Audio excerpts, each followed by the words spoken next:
Well, if you don't know our next guest by his name and you don't know him by the title of his new book, The Three-Shirt Deal, I guarantee you know him by the TV shows that he has screenwritten.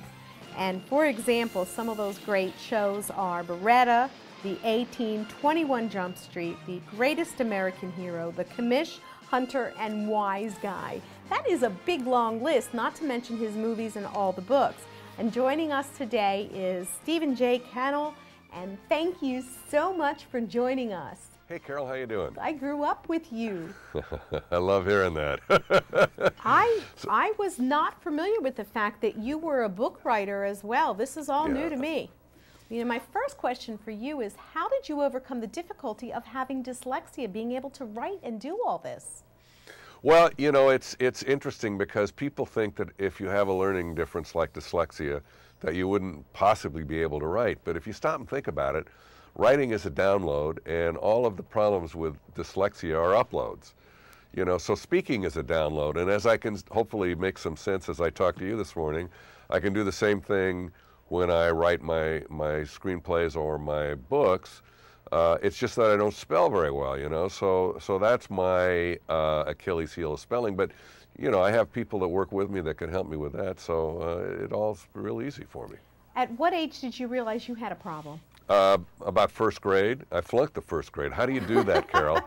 We weren't doing anything in first grade. We were sitting in sandboxes and playing with little rubber duckies, but I didn't make it. I didn't get out of the grade, you know. So, oh, wow. So tell us about your new book, The Three-Shirt Deal. Well, it's what it means, what Three-Shirt Deal stands for. It's a triple murder. There's an old street expression that says, we'll buy him a shirt or we'll buy him a suit, which means we're going to put a hole in the shirt. So it's about a triple murder, but it really starts out looking like nothing. It's about Shane Scully, who's a homicide detective that I write about. I've written a series of 7 novels about him, and his wife Alexa, who runs the detective bureau at the LAPD. And at the beginning of this story, he is actually asked by an internal affairs detective to take on a case that she's investigating. It's called a bad due process case, which means that the person who was arrested and eventually convicted and sent to jail is complaining about the investigation, and internal affairs then investigates the investigators. Do you pull on things that are happening around you in California, in the Los Angeles area? Absolutely did. In this particular book, there is a guy who I became aware of who is in prison for exactly the crime of killing his mother for $200, and who appears not to be guilty. And they've just granted him a new trial. And it's always interesting when you're looking at somebody who, you know, or maybe a miscarriage of justice, to try and put it right.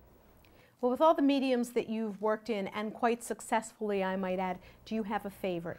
Yeah, as a writer, I prefer novels. It's just a much more involving and complete sort of, you know, experience. At what age did you write your first screenplay and your first novel? Well, my first novel I wrote when I think I was 57. I had sold my studio. Wow, you started later in life. Well, I'm 10 years old. I've been doing it for 10 years. You look a lot younger. Well, thank you. But I had sold my studio, and you know, and it was the 3rd largest television studio in Hollywood, and I sold it. And I thought, what am I going to do with my life? And I decided, well, you know what? I don't want to go back and be a hired gun at a studio. So I decided I would reinvent myself as a novelist. It's been great. But now I'm still making movies, and I do some acting, and I'm doing the things that I want to do, because when I had my studio, I had 6 shows on the air. It was a popcorn machine. I couldn't get out of there. You know? You're amazing. I think I've seen all of them. Now, on a more serious topic, the writer's strike could end any day, maybe by the time this is airing.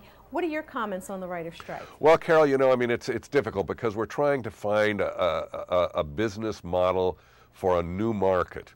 And it's the digital download market, it's webisodes, it's all things that didn't exist, you know, even 3 or 4 years ago.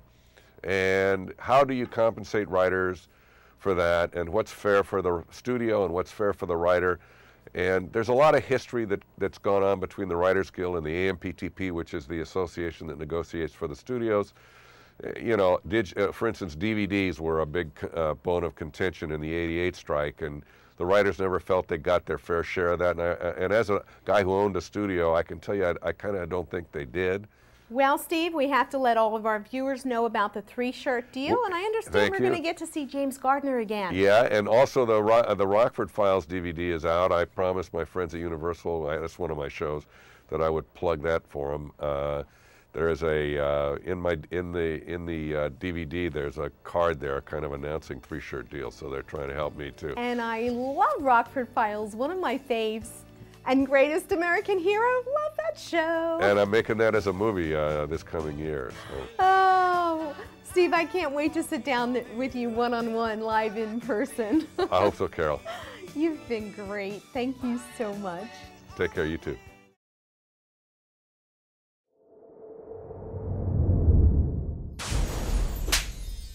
VIP